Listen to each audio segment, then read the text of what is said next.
This is Justin. And this is Haley. You're listening to The Price of Avocado Toast. We're a married millennial couple wanting to normalize the conversations around money. We want to hear about your highs and your lows, The do's and the don'ts on your path towards financial freedom.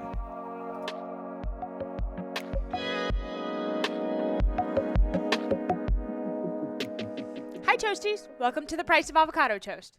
Whether you're a first-time listener or you've been following us from the start of this thing, we're so glad to have this conversation with you today. And this is an important conversation, you guys. It's one that Haley and I have been wanting to have with y'all, but we've put it off a little bit and waited because we had some good interviews lined up. But it feels like now is probably the right time to have this conversation. And so I'm just going to put a disclaimer here that this is going to be a relatively politically charged conversation. And if that's not your cup of tea, that's up for you to decide. But it's something that we feel is important for everybody to hear, and it's important for us to share with everyone. So we're going to use our platform to do so. I feel like for so long, when we first started this podcast, I wanted to be politically correct. I wanted to make sure that our podcast was appealing to everybody, and it's not. And that's totally fine. We can never cater to everybody, but we have this platform, and I feel like we would be doing an injustice if we didn't use our platform to speak on the things that are truly they mean something to us. Yeah, for sure. So it's important for you guys to know that Haley and I have our own Instagram accounts where we share a lot of our personal beliefs there. Now, I'm not super fluent on Instagram. I'm much more fluent on Twitter, and because of that, I'm pretty open on Twitter about how I feel about certain things. And that may come back to bite me in the future, but it's honestly a privilege as a white person to be able to be like, oh, I can say what I want on social media and not have a ton of harm in the future because of it. Yeah. But because of that, Haley and I originally didn't want to include much of anything of our personal lives beyond our finances in the podcast or its Instagram, which is kind of weird because like we're pretty transparent about stuff.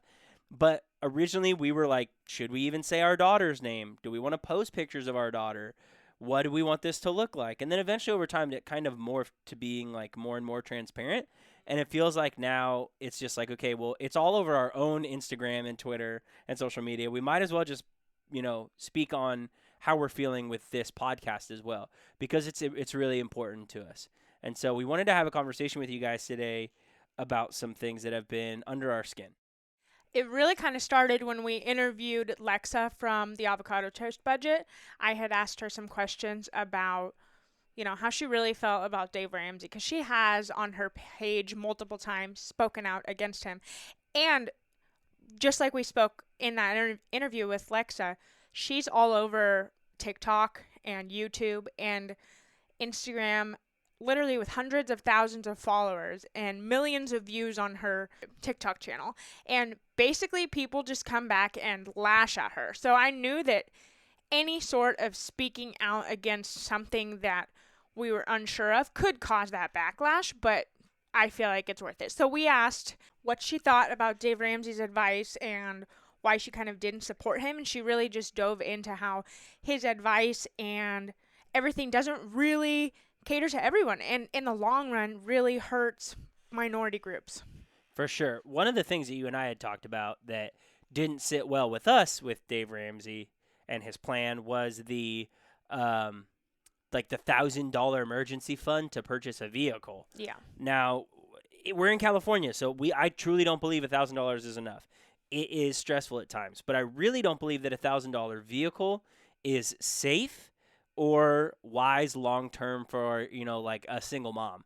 When I was growing up with my single mom, if my mom had $1,000 vehicle that broke down, we had nobody who was going to be able to help us. And so, I shouldn't say nobody. We had people around us who were definitely going to be able to help us. But it would have put stress on plenty of folks. And that's not a comfortable position to be in. So when he says, hey, you've got $1,000, just go buy a $1,000 beater, I don't feel very comfortable with that. It's just not something I'm gonna support. I'm going to tell people, save up a couple more grand and get you something that actually can get you around safely and get your kids around safely. So that was one thing we talked about with Lexa that really bothered us. And then she mentions often that, the idea of not needing a credit score comes from a space of privilege. And Dave Ramsey is a white, Christian, heterosexual male who does have privilege in this world. And then on top of it, you include the fact that he's now a millionaire. And so he's got financial privilege. The issue with not having a credit score is, sure, you can, get manual underwriting for a home, or you can do other things that don't require credit. And his plan is so radical that it's, I don't ever need credit again because I'm going to have, an excess of cash. But if something were to ever happen and somebody needs credit, that could be a problem. It is kind of assumed that people in a lower financial bracket might need access to credit at more times in their life because they cannot cash flow something else.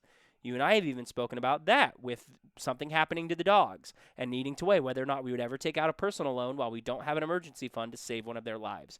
So Lexa really pointed that out, and we had always kind of felt some of those things, but we really didn't know how to vocalize that.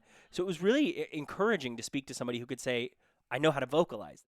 Yeah, and she was so confident about what he does that she does not agree with. And she has such firm stances on that.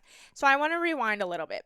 You and I started following Dave Ramsey. We fell in love with his program. We led a Financial Peace University course. We read the books. We listened to the podcast literally religiously. Like every single day, we listened to hours and hours and hours. Yeah. And it's worked for us. Mm-hmm. I am thankful that we did find this program. I'm just going to leave that there. Yeah. But through this process of really changing our whole entire relationship with money, we've gone all over the damn place. We've gone from severe debt to being in a really good place. Yes, we still have a lot of debt, but we are in a way better place than we used to be. Yeah. But with that, it's not just the money transition. It's a huge, huge mindset shift that has happened. Yep. And it will continue to happen. So we followed the program, and now we're here speaking out against Dave Ramsey. People might be like, what the heck happened? So after we had our conversation with Lexa, I feel like you went on Twitter or something. What was it for you that really you were like, okay, I am kind of done with this? Yeah. So one of the biggest issues is that out here in California, and particularly where we're at, we are in a deep purple state when it comes to the coronavirus and widespread, infection in the community. And so it was upsetting to hear on the podcast several times, almost daily, talking about people being afraid of the coronavirus and, life continuing on as normal. And it just didn't sit very well with me because it was like, wait a minute, that doesn't feel very good. And Tennessee at the time was really struggling with their rates as well. Tennessee was in a really dangerous spot. So I felt like it was very inappropriate for him to be speaking like that.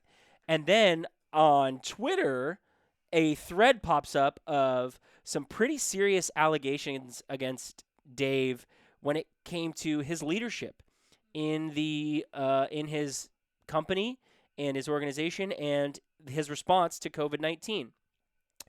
Now, he's allowed to run his business however he wants to run his business. I am not going to sit here and challenge him on his business, operations management.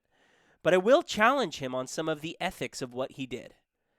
I personally pride myself on being somebody who has high ethics and high moral backbone. And it just really was not sitting right with me. And then to read this Twitter thread of the ways that he has disrespected his employees and harmed them and their families, not only during the coronavirus pandemic, but other times as a leader, it was just like, okay, wait a minute. This is not somebody that I want to keep supporting. He has this amazing story where he went from having a lot of money to being like millions of dollars in debt, filing bankruptcy, and then getting out of it and being where he is now. He's a multimillionaire. And I think everyone falls for that story. They want that to be them. But then I feel like he's sitting on this pedestal as a millionaire now. And instead of being encouraging to the people that are in the spot where he literally was 30 years ago, he looks down at them in a degrading manner. And that is what really doesn't sit well with me. And it kind of took me a long time to get to that spot. He's very forward and makes jokes a lot, but I didn't really feel like it was offending me until I started posting about him, and then my friends and family started being like, whoa, this guy is a total asshole. And I'm like, I don't understand, he's just kidding. Well, it's not funny when you're joking about people's lives and you're joking about, the way he handled the virus in the beginning was just disgusting. Yeah, and I think he very clearly has issues with government as a whole. Yeah. It's quite obvious which way he leans and which way he's going to vote, but he has slammed President Trump in his podcast and said that he's not doing the right things and stuff, just as he slammed Democratic leadership and calls us all crazy out here in California and whatnot. But I think the issue is that yeah, you're right. It got to the point where it was like, wait a minute, is this a joke or are you actually being serious with how you feel? And then you slowly start to realize oh crap, this is how this guy truly feels. And one of the things that really bothered me was it came out that he was calling minimum wage workers that were working the events or working at the site where he was holding these events twerps. And what pissed me off about that was I was busting my tail as a server to try and make extra money so we could get out of debt. And he's calling minimum wage workers twerps. And it's like you couldn't be more of a hypocritical asswipe. Well, and he's also encouraging all of his followers to go get all of those second jobs, yeah. Right. And a lot of the times, second jobs are part-time minimum wage jobs. Part-time minimum wage event staff jobs. Right. You are literally denigrating all of your listeners that are trying to get out of debt. And so it really rubbed me the wrong way because, he would have guests on millennials to do their debt-free scream, and he would say, oh, millennials are great. They're not like people say. These are some of the hardest working people out there.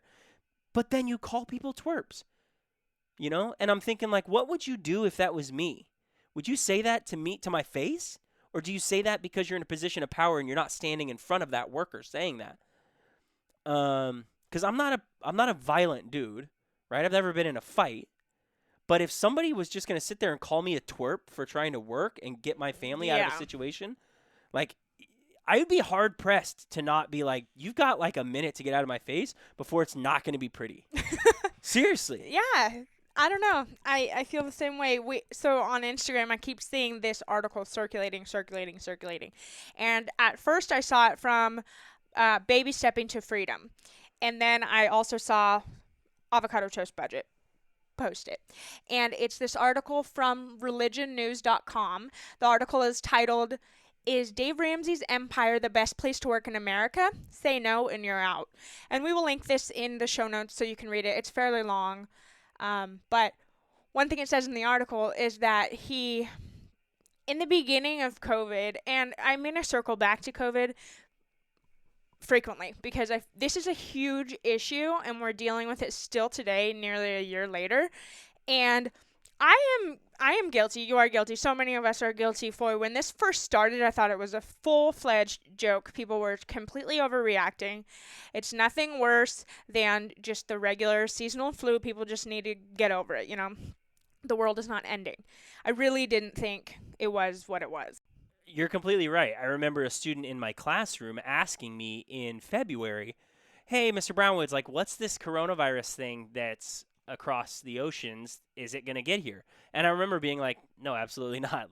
We're fine. Just take care of yourself like you normally would, right? And then March, we hit the shutdown and stuff, and it's like, oh, shoot, this is pretty serious. I remember when I went and did all the grocery shopping for our families, so that 4 households didn't have to go out. So I was the only one going out, and it was 4 households at the time. So, it was just, it really was kind of like, oh, okay, this is pretty scary. And then, we start to see the death toll rise and millions of lives affected because of this virus. And it's terrifying. It's absolutely terrifying. And I just believe that from the start, Dave has had a massive failure of leadership on this. In this article, he goes back and forth calling people wusses. And this article is just referencing back to things that he said over and over on his podcast. So if you've listened to his podcast, none of this is going to be new. But he's calling people that were scared of the virus wusses. Meanwhile, the unemployment rate is skyrocketing. people are losing their jobs. You lost both jobs. You had 2 jobs that you lost this year. And then they want refunds for his big events that he had. They ended up having to cancel the events, and then he was saying that he wasn't going to give people refunds while they're unemployed. What he was saying was, I'm not going to give you a refund to the events that we do keep open that you don't want to come to. Right. So we did have some that were open with, I'm sure 0 social distancing or anything. But he was saying if you're a wuss and you're afraid to come to those, we're not giving you a refund because it's open and it's available, which is just crap. I mean, that's, again, just a total failure of leadership. During a worldwide pandemic. Yeah. It's absolutely insanity to me that somebody would do that and say that they're a leader. And, there was about a 2-week period where he only had his other personalities, the Ramsey personalities, hosting the show. And I'm convinced he had COVID-19. I'm almost positive that he was sick, couldn't do the radio show, and was away. And I wouldn't put that past him to just not put something like that out there because he didn't want to. No, because it goes against everything he has said to his listeners about not being afraid the whole time. And it is irresponsible to the umpteenth degree. And it's so frustrating. It's so frustrating. So that was a big issue, was obviously his handling of the COVID-19 problem. But another thing that really struck me that bothered me was when George Floyd was murdered. When George Floyd was murdered, Dave had Anthony O'Neill on his show. His one and only black black he's got personality. Chris Hogan, too. Oh, that's so right. he has 2 black personalities, Chris 2. and Anthony O'Neill. Which, sidebar, let's talk about the fact that there's not a black woman. But I digress. Anyways, he had Anthony O'Neill on to speak about their relationship. And my issue with it is, obviously there is the joke that's like, I have a black friend, I can't be racist, which is ridiculous. I saw a video the other day of like a dude posting a video with his black son, and there was like actual fear in the kid's eyes. And it was like, oh my God, so many people were like, get that kid away from that man.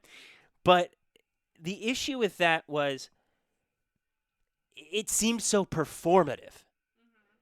It wasn't like he was reaching out to the black community to find out what was going on. He was reaching out to his employee. At the end of the day, Anthony O'Neill is a personality of Dave Ramsey Solutions. Well, yeah, and he has to cater to Dave. Exactly. And Anthony is a wonderful human being. And I haven't met Anthony, but I've listened to his stuff, and he seems like a great guy. But we all know the power difference that comes from employer and employee. And it doesn't matter on what scale that is. It can be the minimum wage twerp worker, like Dave says, and, a hotel manager. It can be an NBA player and their general manager or owner of a team. It doesn't matter the difference. There's still a power dynamic there that just felt disingenuous. It felt performative. Like Dave didn't really care about the black community and what was going on. We saw a lot of that with just a lot of the white community in general in June of this year when all the protests were happening for Black Lives Matter. Remember when everyone posted their little black box on Instagram? I did that too.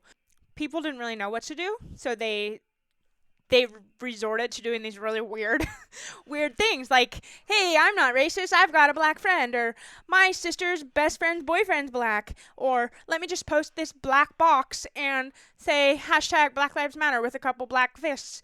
But that's not enough. Yeah. And we can't just do this surface level stuff anymore as white people. I can't call myself an ally and then just sit there and close my eyes while everything's burning to the freaking ground. You cannot do that.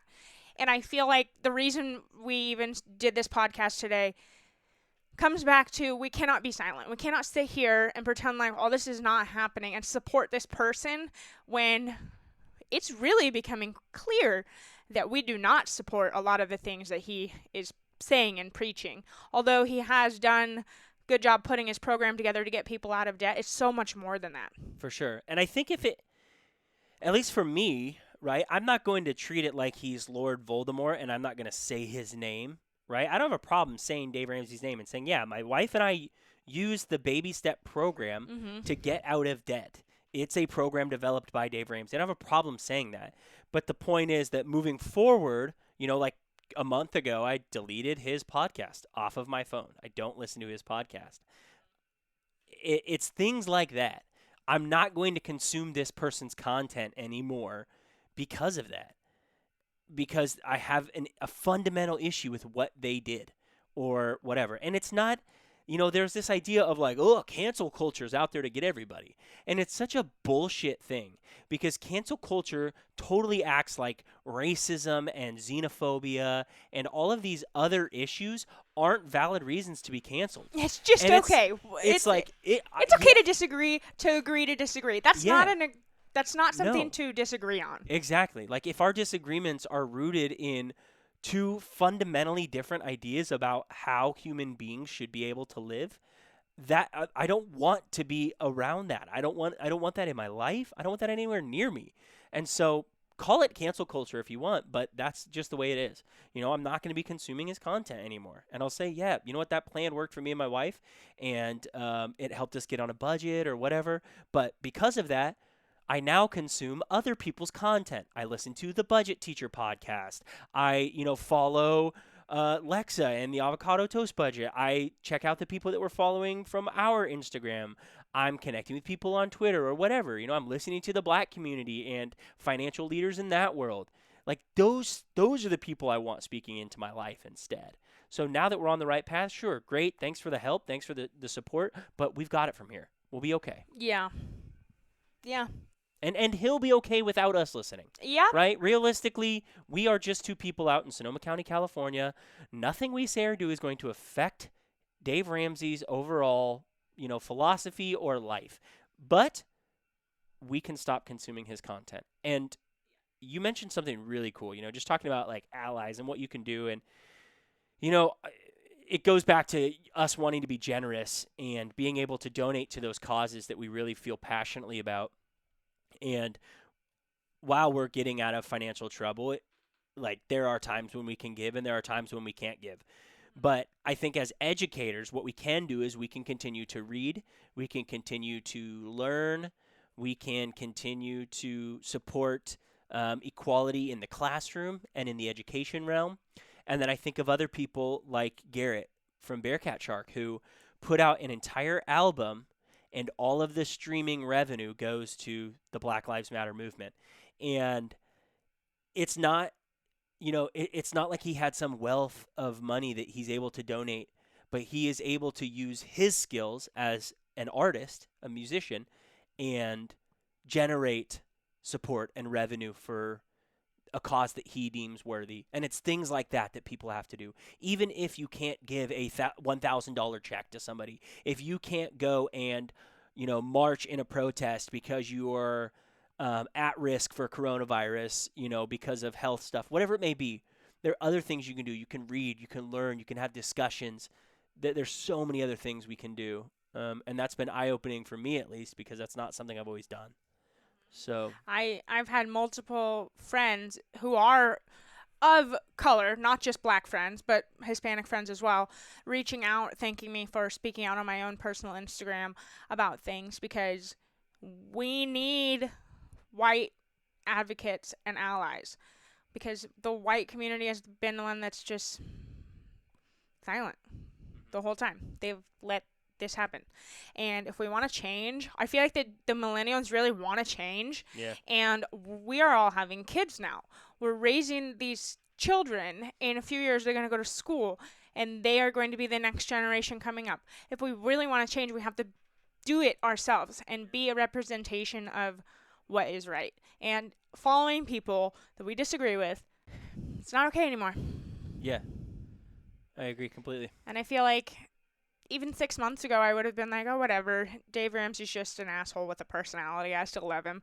But I've really been able to open my eyes to the fact that there are so many things I disagree with that I thought were just little tiny things. Even just the 25% of your income going to your mortgage. I really firmly agree that is probably a really great way to do it, but that's not going to work.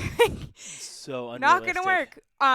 I don't know our actual income monthly, but we budget $5,600 a month, and the rest of it just kind of goes into our savings. It's called paying yourself first. You put it into your savings first, and then you budget off of what you got. Yes. Yeah. So we make more than $5,600 a month, but that's our budget number, and so 25% of that is $1,400 a month. Yeah. That's a joke. Yeah. There's no way that's possible where we live. Now, we don't live in Nebraska, South Dakota. There are places where that is realistic, but that was one thing where I firmly disagreed with. There's so many things that I disagreed with, and I thought, well, we'll just do it our own way. But you know what? We will just do it our own way, and we don't have to support someone that we disagree with. You're right. And you know what's interesting about those numbers is, Dave Ramsey built the baby step plan, 20 some odd years ago, almost 30 years ago, and nothing has changed for inflation or anything that entire time, right? At least be like, hey, I've noticed that the $1,000 of the 90s doesn't go as far as the $1,000 of the 2021s. So we're going to adjust baby step number 1. But there hasn't been that. And I get it because it's his curriculum and he's stayed to that. But it just, in California, it's absolutely ridiculous. So what would you say now as we move forward and we're going to have people that are going to ask us for advice? What would you say is a reasonable emergency fund for starting out, like before you start to pay off debt? Because you don't want to pay off your debt and have no money left because you need to have something for an emergency. Yeah. What do you think is appropriate? Well, I think it all comes down to somebody's particular lifestyle and what they've got in their world, right? Are you a single person who's working 2 jobs and you're making ends meet a certain type of way? Are you a single parent? Are you a family with 3 kids and 4 dogs? What does your world look like? And what is going to make you feel comfortable? Because I think that's ultimately what the emergency fund does, is gives us a little bit of breather, a little bit of, space in between having to go into debt issues. So if somebody's like, oh, I'm comfortable with $1,000, cool. I'm comfortable with $2,500, cool. I'd like to have more like $5,000, great. Or like Allie's mom who wants 3 years of mortgage payments. Exactly, right? And so it's like, okay, what is it that you want? Now, because of the way that, the plan works, maybe that's a way we choose to talk and coach people through things in life. Maybe we deviate from that based on their own circumstances. What I would say is I wouldn't have the if you're going to do a small emergency fund and then your debt payoff and then a larger emergency fund like the baby step plan says, I obviously would not have that small emergency fund be what your further one is. Right? I would have it be a smaller fund just to get you kickstarted. But if you don't want to do it that way, if you're like, actually, I'd like to save up a full emergency fund and then start tackling debt, great. Whatever works for you works for you. There's so much knowledge out there of different ways to do it, and it's whatever works for somebody else in their family. And I personally have felt so much guilt in the way that we've done things, because so many things we've done I would classify as mistakes because we went off of the Dave Ramsey baby steps plan. We borrowed against our retirement. We did a cash out refinance against our home. And you know what? I don't care, because those are the things that moved us forward and got us where we are today. Yeah. And just like you said, whatever works for you works for you. And we're talking to Allie last week about how she's got her life really just totally figured out, but she uses credit cards. Am I going to shame her for using credit cards when she has a Roth IRA that's maxed out every year? She has her teacher pension plan and a 403B? Hell no. She's doing things just the way they need to be done for her and for her life. And though I'm not about to put all that money into retirement right now, that works for her. So I really agree that what works for one person is not going to work for everybody. I think it's interesting that you said, though, that you felt, guilty or like this, I feel like Dave Ramsey does that, shame. though. Yeah, and it's because, as so many people have said, right, it's this cult-like following. Yes. And we have even had people in our life who make jokes about it being a cult-like following. Now, they would make a joke like, oh, is that in the budget, or is that what Dave says? And I get that those are jokes, right? But to me, it was kind of like, it was kind of like, hey, wait a minute, like that, it almost hurt my feelings at times, because it was like, you're not listening to the way we're doing things. You're lumping us in with this cult-like idea of Dave Ramsey that is very It is very cult-like. It's at right and times. wrong. You do it this way or you are wrong. And he has said that. He'll say, like, yeah, you're not going to listen to me. You're just a moron. You're going to do it your own way. And it's like, I don't know, man. I just really have a problem with the put-downs. Mm-hmm. Like, I don't know. I mean, I guess I can't really say anything about the put-downs because I called him an asswipe 20 minutes ago. But seriously, like, it just really bothered me. But you're so right about that guilt and that shame that comes from that versus, following somebody like David, the budget teacher, who, like, uses credit cards, right? And he's a really, really successful financial coach because he's totally changed their landscape of his family and the way that they live and stuff like that, right? Like, I'm not going to go up to him and be like, "Hey, jerk, you use credit cards? What are you thinking, idiot?" Or Mike and Maggie from Friends on Fire. Yeah. They own their homes outright. Why am I going to shame you for having a credit card? Exactly. That's stupid. Exactly. So it's just, again, and you and I have talked, I should say, that the reason we're not having credit cards right now is because our habits were so messed up. You look at some of these other people and they were able to change their mindsets and fix those habits. I know if you and I wanted to right now, we could go and get a credit card and the habit might be fixed. But I don't even want to dance with that fate. Instead, I'm going to continue on the path that we're on, get things squared away, and continue my life. But if other people do that, good for them. It's their life. And so often, Dave would just totally beat up people that didn't feel like that. So it doesn't feel good. I don't know. I feel like when we, in November, I think, we had Becky and Robert on the podcast, and they were really struggling right before Christmas time. Things were just really, really not working well for them with finances. And I had said, you guys are really just in a really shitty position. Whatever you do right now is going to be okay. Like, it's okay if you're putting your groceries on a credit card if that means survival. Like, don't feel bad about it. And I feel like even saying that, I was like, oh, I'm going against what Dave says. I'm not encouraging it, but I'm also telling people, like, don't feel bad about it. And I don't know, maybe I'll let that shame and guilt go as we move away from Dave Ramsey, but it's become such a firm, solid part of our financial foundation right now that I do still feel bad when I speak out or do things. Even doing this podcast today, before we got started, I was like, okay, what's the point of this podcast? And you were like, do you even want to do this? Yes, I want to do this, but I feel like I need to tiptoe around what I say and make sure things are so politically correct. But I keep going back to Lexa. Lexa, I'm so thankful that you are out there just speaking out about what needs to be said. But she keeps saying money is political. Like, people get so mad on her page saying, like, I loved your page until you got political. Money is very political. It's extremely political. And if we want to sit there and act like it is not, then we're not telling ourselves the truth. And we need to give ourselves grace in this time that we are in. We're in a freaking worldwide pandemic. Okay? You're not a wuss for using a credit card during this time. If you have acquired more debt during this year than you have in the last 10 years because it's how you paid your bills and fed your children, it's going to be okay. And I'm tired of feeling that burden and that shame, just thinking that about other people. Yeah. And I feel like hopefully that goes away. Have you felt that at all? Not particular. I mean, somewhat, but then I start to remember, at least for me, like, who am I to judge somebody else's family? And the way that they're making ends meet. Now, are there things I want for people in life? Sure. I hope everybody gets an emergency fund and can, take care of that stuff. But, like, this whole living thing is really hard sometimes. And so living through a global pandemic, like, yeah, you're just trying to survive, man. Like when people post all that stuff, like, if you can, invest your stimulus, right? And I was like, yeah, like, that's awesome. People that are stressing, if you can, invest your stimulus. Other people who are just like, you should invest your stimulus, I wanted to punch him in the face. Because I'm like, are you that tone deaf? Like, some chick was like posing with Dior and was like, you should invest your stimulus. And it's like, you are an asshole. Like, who says that? Who does that? Seriously.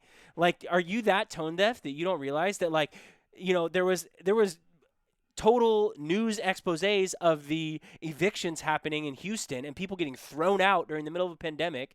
Like, how tone deaf could somebody be? So, Yeah, I mean, for me, I try to think I'm not going to judge somebody else's family and what they're doing because hopefully they're doing what works for them. So, I like that. We need that. absolutely. We all need to just give each other grace and, you know, what works for one person is not going to work for everyone. For sure. And how you get there, it doesn't really matter. Like, of course we want everyone to be debt-free. I want everyone to be able to enjoy their lives and not just be drowning in student loan payments and credit card debt. But if that's where you're at, that's where we were too. Yeah. And I want to say really quick, back to money being political. If you don't think it's political, look up the Tulsa Race Massacre and the bombing of Black Wall Street. That is not something I learned in high school, and I only learned about it in the last year after starting this podcast and looking more into money. And if you think that money isn't political, you're out of your damn mind. And the Tulsa Race Massacre and the bombing of the Greenwood District is absolutely the number one example of it being political, and you can't convince me otherwise. So just some food for thought, everybody. Oh, and again, Black Lives Matter, in case anybody's confused on where I stand with that. Or where we stand, I should say. So. And everyone needs to go right now and download Bearcat Shark's album because all of the revenue goes towards Black Lives Matter, and it's important. Absolutely. And we're tired of being silent. Although y'all might think we're silent, we are not. No, we are not silent on our own pages. So. No, and I want to say thank you to our sister-in-law, who she asked us about it last week. Like she was like, "Hey, y'all are pretty upfront on your own social media. Like, how come not from Price of Avocado Toast yet?" And I just really appreciated that because she is a person of color, and I hope that it wasn't her feeling like we were not in support of any type of thing. And I don't think that was that. I think she was just genuinely asking. But I appreciate her asking that because it's important to have those conversations. To say, like, hey, like, any particular reason you're not speaking up or anything? Because she knows us. She knows our heart. So I'm just appreciative of her asking that. So yeah. And this episode had already been on our mind, talking about, Dave Ramsey and stuff. So it feels a little late, but it's the right timing for us because I didn't want to just continue to put those episodes that we'd recorded weeks and weeks ago out on the back burner. The attack on the Capitol was what got us to be like, okay, we have to do this now. We had already thought about this episode before that, but once that happened, I was like, we cannot sit back and be silent on our platform. And not all of our episodes are going to be like this if you didn't vibe with this one, but I hope that this did hit home for some people, and I know it will, and it won't for some others, because you know what, we're not going to appeal to everyone, and that's okay. I'm okay with that. And I want to tell people, like, if you're somebody who still listens to Dave Ramsey or consumes his content, like, I don't have any ill feelings towards that. Yeah. Right? Like, the point is, though, for what we're going to do in our household, we just simply can't do that, and that's just gonna how it's gonna have to be moving forward. So, you guys, I want to say thank you for letting us have this platform to speak on something like this. It's important to us, and it means a lot that we can share it even with the few people that listen. So I would really, really like to know what you guys thought of this episode. If you enjoyed the episode, please screenshot it and put it on your Instagram story so we can spread the word to other people so they can start listening to our podcast. And if you didn't like the episode, send us a message so we can really have a conversation about all this. I do think it's really important for us to have a dialogue and to speak with one another when we are confused and when we don't necessarily agree with what the other person is saying. I think that's the most important way that we can learn and grow from each other. So please, if you did not like this episode, let us know. And if you come with an open mind and you're ready, I would love to have a conversation with you about this. Again, thank you so much for listening to our podcast today, and I hope you guys have a wonderful Wednesday. That's going to do it for this episode of The Price of Avocado Toast. As always, we're so thankful to have had this conversation with you all, and we're so thankful to be part of this community. Happy budgeting. You've got this, Toasties. Thank you for listening to The Price of Avocado Toast. If you vibed with this episode, share it with a friend. We'd love to continue building our listening community. If you're interested in speaking more with a financial coach, hit up our coach Ryan at MeFinanciallyFree on Instagram.